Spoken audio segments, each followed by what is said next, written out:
Hello friends, welcome back to AP updates YouTube channel. Friends, ఈరోజు వీడియోలో Anantapuram district సంబంధించి 56 పోస్టులతో paramedical సంబంధించిన నోటిఫికేషన్ అయితే అవుట్సోర్సింగ్ అలాగే కాంట్రాక్ట్ బేసిక్ కింద రావడం జరిగిందండి. వాటికి సంబంధించిన ఎలిజిబిలిటీ క్రైటీరియా అలాగే ఇంపార్టెంట్ డేట్స్ అలాగే జిల్లాల వారికి ఎన్ని పోస్టులు ఉన్నాయో ఈ వీడియోలో క్లియర్గా ఎక్స్ప్లెయిన్ చేయడం జరుగుతుంది. వీడియో నచ్చితే ఖచ్చితంగా లైక్ చేసి ఛానల్ అయితే సబ్స్క్రైబ్ చేసుకోండి. ఇక ప్రీవియస్ వీడియోలో మాత్రం ఎస్ఐకి సంబంధించిన ప్రిలిమినరీ కీ అయితే రిలీజ్ చేయడం జరిగింది. అది ఇంకా ఎవరైతే వాచ్ చేయలేదో వెంటనే కింద డిస్క్రిప్షన్లో లేదా కార్డ్స్లో ప్రీవియస్ వీడియో కింద ఉండడం జరుగుతుంది. ఒకసారి అయితే చెక్ చేసుకోండి, లేకపోతే ప్లేలిస్ట్లో కూడా పెట్టడం జరిగింది, అక్కడ నుండి కూడా చెక్ చేసుకోవచ్చు. ఫ్రెండ్స్, ఇక్కడ చూసినట్లయితే government of Andhra Pradesh health medical and family welfare department సంబంధించి నోటిఫికేషన్ రావడం జరిగిందండి. డైరెక్టర్ ఆఫ్ సెకండరీ హెల్త్ సంబంధించి ఇదైతే డ్రాఫ్ట్ నోటిఫికేషన్ అన్నమాట. ఇక్కడ మీరు క్లియర్గా డేట్స్ అయితే చెక్ చేసుకోవచ్చండి. డ్రాఫ్ట్ నోటిఫికేషన్ నెంబర్స్ కూడా క్లియర్గా మెన్షన్ చేయడం జరిగింది. For appointment to the various posts in DSH facilities in Anantapuram district సంబంధించి ఇక్కడ ఈ నోటిఫికేషన్ రావడం జరిగింది. DCHS Anantapuram on contract and outsourcing basic కింద ఈ పోస్టులను అయితే భర్తీ చేయనున్నట్టు తెలుస్తుంది. యాజ్ పర్ ద జీవోస్ సంబంధించి ఇక్కడ క్లింద వీటికి సంబంధించిన జీవోస్ ఉన్నాయి, ఒకసారి అయితే చెక్ చేసుకోండి. ఇక అప్లికేషన్స్ ఆర్ ఇన్వైటెడ్ ఫ్రమ్ 16/10/2023 నుంచి 21/10/2023 వరకు అయితే అప్లికేబుల్ అయితే కావడం జరుగుతుంది. అంటే లాస్ట్ డేట్స్ అయితే ఉండడం జరుగుతుంది. ఫ్రెండ్స్, ఇక వీటికి సంబంధించి applications are invited from eligible candidates for recruitment to the various posts in health institution of Anantapuram district under the control of director of secondary health and DCHS సంబంధించి ఇవ్వడం జరిగిందండి. ఈ పోస్టులు కూడా కాంట్రాక్ట్ లేదా అవుట్సోర్సింగ్ బేసిక్ కింద ఈ పోస్టులను అయితే భర్తీ చేయనున్నట్టు తెలుస్తుంది. వీటికి సంబంధించి applications will be available on commission portal www.ananthapuram.ap.gov.in from 10 AM on 16/10/2023 to 5:30 PM on 21/10/2023 సంబంధించి ఇవ్వడం జరిగిందండి. లాస్ట్ డేట్ వచ్చేసి physical application is 5:30 PM on 21/10/2023 వరకు అయితే ఉండడం జరుగుతుంది. వాటికి సంబంధించిన డేట్స్ కూడా ఇక్కడ క్లియర్గా మెన్షన్ చేయడం జరిగింది. ఇక్కడ ఫీలింగ్ సంబంధించిన అంటే వేకెన్సీ పొజిషన్ చూసినట్లయితే ముందు వచ్చేసి ఇక్కడ కేటగిరీ వైజ్గా క్యాడర్ వైజ్గా పోస్టులు అయితే ఉండడం జరిగింది. ఫస్ట్ వన్ వచ్చేసి ఫార్మసిస్ట్ గ్రేడ్ 2. ఇందులో నెంబర్ ఆఫ్ వేకెన్సీ వచ్చేసి 2 వేకెన్సీ ఉండడం జరిగింది. ఇందులో మోడ్ ఆఫ్ రిక్రూట్మెంట్ వచ్చేసి కాంట్రాక్ట్ బేసిక్ కింద ఈ పోస్టులను భర్తీ చేయనున్నట్టు తెలుస్తుంది. రెమ్యునేషన్ వచ్చేసి 32,000 ఉంటుందండి. ఇంకా నెక్స్ట్ వన్ వచ్చేసి ల్యాబ్ టెక్నీషియన్ గ్రేడ్ 2. ఇవి 2 పోస్టులు ఉండడం జరిగింది. ఇది కూడా కాంట్రాక్ట్ బేసిక్ కింద ఇవ్వనున్నట్లు తెలుస్తుంది. ఇక్కడ శాలరీ వచ్చేసి 32,000 అన్నమాట. రేడియోగ్రాఫర్ వచ్చేసి ఒక పోస్ట్ ఉందండి, ఇది కూడా కాంట్రాక్ట్ బేసిక్ కింద ఉండడం జరిగింది. 35,000 అయితే శాలరీ ఉంటుంది. థియేటర్ అసిస్టెంట్ వచ్చేసి 8 పోస్టులు ఉండడం జరిగింది. వీటికి సంబంధించి అవుట్సోర్సింగ్ కింద ఈ నోటిఫికేషన్ అంటే ఈ పోస్టులను అయితే భర్తీ చేయనున్నట్టు తెలుస్తుంది. వీటికి సంబంధించిన శాలరీ వచ్చేసి 15,000 అయితే శాలరీ ఉంటుంది. ల్యాబ్ అటెండెంట్ వచ్చేసి 2 పోస్టులు ఉండడం జరిగింది. ఇవి కూడా అవుట్సోర్సింగ్ కింద ఉండడం జరిగింది. ఇక వీటికి సంబంధించి 15,000 అయితే జీతం ఉంటుంది. అలాగే పోస్ట్ మార్టం అసిస్టెంట్ వచ్చేసి 3 పోస్టులు ఉండడం జరిగింది. ఇది కూడా అవుట్సోర్సింగ్ కింద భర్తీ చేయనున్నట్లు తెలుస్తుంది. ఇక్కడ జీతం వచ్చేసి 15,000 అయితే ఉంటుంది. ఇక మెడికల్ రికార్డ్ వచ్చేసి 2 పోస్టులు ఉండడం జరిగింది. వీటికి సంబంధించిన శాలరీ వచ్చేసి 15,000. ఇది కూడా అవుట్సోర్సింగ్ ద్వారానే భర్తీ చేయనున్నట్లు తెలుస్తుంది.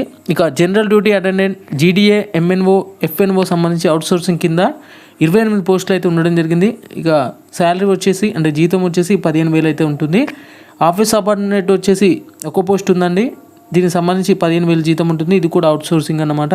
ప్లంబర్ వచ్చేసి 5 పోస్టులు ఉండడం జరిగింది. అవుట్సోర్సింగ్ కింద 15,000 జీతంతో ఈ పోస్టులను అయితే భర్తీ చేయనున్నట్టు తెలుస్తుంది. ఇక ఎలక్ట్రీషియన్ వచ్చేసి ఒక పోస్ట్ ఉంది, ఇది కూడా అవుట్సోర్సింగ్ కింద 18,500 శాలరీ అయితే ఉండడం జరుగుతుంది. టోటల్గా వివిధ డిపార్ట్మెంట్ల వారికి సంబంధించి 56 పోస్టులు అయితే ఉండడం జరిగిందండి. ఇక్కడ క్లియర్గా చెక్ చేసుకోవచ్చు. ఇక వీటికి సంబంధించి రోస్టర్ అయితే ఈ విధంగా ఉంటుంది. ఫార్మసిస్ట్ గ్రేడ్ 2 వచ్చేసి 2 పోస్టులు. వీటికి సంబంధించి ఒక పోస్ట్ వచ్చేసి OC1 అలాగే SCకి ఒక పోస్ట్ అయితే ఉండడం జరిగింది. ఇక్కడ మీరు ఒకసారి అయితే డీటెయిల్డ్గా ఇక్కడ రోస్టర్ పాయింట్స్ ఉండడం జరిగింది, అవి కూడా చెక్ చేసుకోవచ్చు. నేను ఆల్రెడీ కింద డిస్క్రిప్షన్లో ఉన్న టెలిగ్రామ్ గ్రూప్లో ఈ PDF అప్లోడ్ చేయడం జరిగింది, అక్కడ నుంచి కూడా మీరు మీకు కావాల్సిన ఇన్ఫర్మేషన్ చెక్ చేసుకోవచ్చండి. ఫ్రెండ్స్, ఇక్కడ ఒక చిన్న నోట్ ఇవ్వడం జరిగింది. 1/3% are reserved for the women for the every category as per the GO MS number 77 ప్రకారం 1/3% of reserve in the women క్యాండిడేట్స్కి అయితే రిజర్వ్ అయితే చేయడం జరుగుతుందండి. అలాగే filled in application with 1 set of attachment certificate for the above posts are to be submitted at the office of the district coordinator hospital services Anantapur district on before 21/10/2023 నాటికి. వీటికి సంబంధించిన ఇక్కడ క్లియర్గా చిరునామా ఇవ్వడం జరిగింది, అంటే ఆఫీస్ అడ్రస్ ఇవ్వడం జరిగింది. అక్కడికైతే మీరు పోస్ట్ అయితే చేయాల్సి ఉంటుంది. లేదా 1 సెట్ ఆఫ్ అటాచ్మెంట్ సంబంధించిన అంటే అటాచ్మెంట్ సర్టిఫికేట్ సంబంధించి మీరు తీసుకెళ్లాల్సి ఉంటుందండి. ఫ్రెండ్స్, ఇక దానికి సంబంధించిన షెడ్యూల్ చూసినట్లయితే ముందుగా వచ్చేసి ఇష్యూ ఆఫ్ నోటిఫికేషన్ వచ్చేసి 13 నాడు అయితే రిలీజ్ చేయడం జరిగింది. Time period of submission of online applications వచ్చేసి 16 నుంచి 21 వరకు అయితే ఇక్కడ లాస్ట్ డేట్ ఉంటుంది. ఇక కాంప్లీషన్ ఆఫ్ స్క్రూటినీ వచ్చేసి 27/10/2023 అండి. Display of provisional merit list వచ్చేసి 28 నాడు అయితే మెరిట్ లిస్ట్ రావడం జరుగుతుంది. Submission of grievances applicants if any provisional merit లిస్ట్కి సంబంధించి ఏమైనా గ్రీవెన్స్ పెట్టాలనుకుంటే 29 నుంచి 30 వరకు ఉంటుంది. Display of final merit list వచ్చేసి అలాగే సెలక్షన్ లిస్ట్ వచ్చేసి 2/11/2023 నాడు అయితే ఉంటుందండి.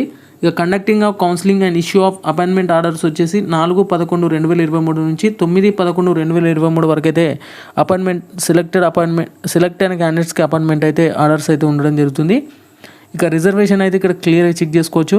As per GO MS number 77 ప్రకారం అయితే ఇక్కడ రిజర్వేషన్ అయితే కల్పిస్తున్నట్లు తెలుస్తుంది. ఇక educational academical professional technical qualification సంబంధించి ఇక్కడ క్లియర్గా మీకు ఇక్కడ చెక్ చేసుకోవచ్చు. ఇక ఫార్మసిస్ట్కి వచ్చేసి ఎస్ఎస్సి పాస్ అయి ఉండాలి. పాస్ ఇన్ డి ఫార్మా లేదా బి ఫార్మా చేసిన అభ్యర్థులు ఫార్మసిస్ట్కి ఎలిజిబుల్ అండి. అలాగే ఏపీ ఫార్మసీ కౌన్సిల్లో ఖచ్చితంగా రిజిస్టర్ అయి ఉన్న అభ్యర్థులు మాత్రమే అప్లికేషన్ అయితే పెట్టండి. అలాగే ల్యాబ్ టెక్నీషియన్ గ్రేడ్ 2 వచ్చేసి మస్ట్ ప్రాసెస్ డిఎంఎల్టీ ఖచ్చితంగా పాస్ అయి ఉండాలి, లేదా బీఎస్సీ ఎంఎల్టీ ఖచ్చితంగా పాస్ అయి ఉండాలి. Inter vocational intermediate 1 year apprenticeship in govt హాస్పిటల్లో చేసిన అభ్యర్థులకు అయితే ఇక్కడ ఎలిజిబుల్ అయితే ఉంటుందండి. థియేటర్ అసిస్టెంట్ సంబంధించి 10th క్లాస్ పాస్ అయి ఉండి must put in minimum service of 5 years of nursing orderly in hospital సంబంధించి ఉంటుంది. మీ యొక్క డిపార్ట్మెంట్ల వారిగా ఇక్కడ క్లియర్గా మెన్షన్ చేయడం జరిగిందండి. ఇక ఆఫీస్ సబార్డినేట్ సంబంధించి must you have pass 10th class అయితే పాస్ అయి ఉంటే సరిపోతుంది. జనరల్ డ్యూటీ అటెండెన్స్ సంబంధించి కూడా 10th క్లాస్ పాస్ అయి ఉంటే సరిపోతుంది. ఇటు రేడియోగ్రాఫర్ సంబంధించి సిఆర్ఏ, డిఆర్జిఏ, ఎంఎల్ఐటి, బీఎస్సీ రేడియాలజీ లేదా ఇమేజింగ్ టెక్నాలజీ కోర్సు ఖచ్చితంగా చేసి ఉండాలి. అలాగే మస్ట్ బి రిజిస్టర్డ్ ఇన్ ఏపీపీఎంబీ సంబంధించి అయితే ఖచ్చితంగా రిజిస్ట్రేషన్ అయితే కలిగి ఉండాలండి. ఫ్రెండ్స్, ఇక ఏజ్ వచ్చేసి upper age limit 42 years. Age will be reckoned as on 30/9/2024 సంబంధించి as per the GO MS number 109 ప్రకారం అయితే ఇవ్వడం జరిగింది. ఫ్రెండ్స్, ఇక వాటికి సంబంధించిన ఫీ వచ్చేసి ఈ అప్లికేషన్ ఫీ వచ్చేసి district coordinator of hospital services Anantapuram సంబంధించి మీరు పే చేయాల్సింది ఆఫ్లైన్ అన్నమాట. ఇక్కడ క్లియర్గా అడ్రస్ ఇవ్వడం జరిగింది. Demand draft towards the application processing fee favour on district coordinator of hospital services Anantapuram సంబంధించి ఇవ్వడం జరిగింది. Application fee for OC EWS BC వచ్చేసి 600. Application fee for SC ST వచ్చేసి 400 రూపీస్ అయితే ఉండడం జరుగుతుందండి. No application fee for disability క్యాండిడేట్స్కి అయితే అప్లికేషన్ ఫీ అయితే ఉండదు. మెథడ్ ఆఫ్ సెలక్షన్ వచ్చేసి టోటల్గా 100 మార్క్స్ ఉంటాయండి. 75% will be allocated for the aggregated marks obtained in all the years of qualifying examination సంబంధించి ఉంటుంది. అప్ టు 10 మార్క్స్ వచ్చేసి 1.0 mark per complete year after acquiring the requisite qualification సంబంధించిన details అయితే check చేసుకోవచ్చు మీరు క్లియర్గా. ఇక వేటేజీ సంబంధించిన ఇన్ఫర్మేషన్ కూడా ఉందండి. కోవిడ్ సర్వీసెస్ అలాగే కోవిడ్ సర్వీసెస్ సంబంధించిన ఇన్ఫర్మేషన్ ఉంది. ఇక ఏమేం సర్టిఫికేట్స్ తీసుకెళ్లాలంటే 2 sets of copies of the certificate attested by the any gazetted officer to be included with the filled application form సంబంధించి ఇవ్వడం జరిగింది. ముందుగా వచ్చేసి ఎస్ఎస్సి అండి, అలాగే pass certificates, proof of appearing for the qualifying examination wherever the applicable సంబంధించి, valid certificate for registration of AP paramedical board సంబంధించిన valid certificate అయితే ఖచ్చితంగా ఉండాలి. అలాగే మీ యొక్క మార్క్స్ మెమోస్ అలాగే క్వాలిఫైయింగ్ ఎగ్జామినేషన్ సంబంధించిన సర్టిఫికేట్స్ అయితే తీసుకెళ్ళాలి. స్టడీ సర్టిఫికేట్స్ వచ్చేసి 4th to 10th క్లాస్ వరకు ఖచ్చితంగా తీసుకొని వెళ్ళాలండి. స్టడీ సర్టిఫికేట్ లేకపోతే particular 7 years period of processing in the year of passing 10th class వరకు competent authority of form appendix 1 certificate సంబంధించి ఉంటుందండి. అదే రెసిడెన్సీ సంబంధించిన ఇన్ఫర్మేషన్ ఉంటుంది. అది కూడా ఫిల్ చేసి ఎంఆర్ఓ గారితో ఇక్కడ స్టాంప్ ఇప్పించి సైన్ ద్వారా మీరు అప్లోడ్ అయితే చేయాల్సి ఉంటుంది. ఒకవేళ స్టడీ సర్టిఫికేట్ లేకపోతే కాపీ ఆఫ్ కాస్ట్ సర్టిఫికేట్, అలాగే లేటెస్ట్ ఈడబ్ల్యూఎస్ సర్టిఫికేట్స్ అయితే, అలాగే ఎవరైతే డిజబిలిటీ క్యాండిడేట్స్ ఉంటారో సదరం సర్టిఫికేట్ అయితే ఖచ్చితంగా అప్లోడ్ చేయాలండి.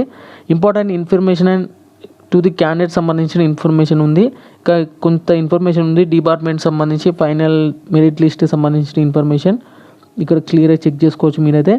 ఇక గవర్నమెంట్ ఆఫ్ ఆంధ్రప్రదేశ్ సంబంధించి ఇక్కడ ఈ ఫామ్స్ అయితే ఇవ్వడం జరుగుతుందండి. ఇక్కడ controlling the officer concerned the DMHO DCHS principal of GMC సంబంధించి అపాయింటింగ్ ద అథారిటీ సంబంధించిన సర్టిఫికేట్స్ అయితే ఈ విధంగా ఉంటాయండి. ఇక ఆఫ్లైన్ ఫామ్స్ అయితే ఇక్కడ కింద డిస్క్రిప్షన్లో టెలిగ్రామ్ గ్రూప్లో ఉండడం జరిగింది. ఈ పీడిఎఫ్ కింద ఖచ్చితంగా ఉంటుంది ఆఫ్లైన్ ఫామ్స్ సంబంధించి. అవి కూడా డౌన్లోడ్ చేసుకొని మీ యొక్క అప్లికేషన్ అయితే కొనసాగించండి.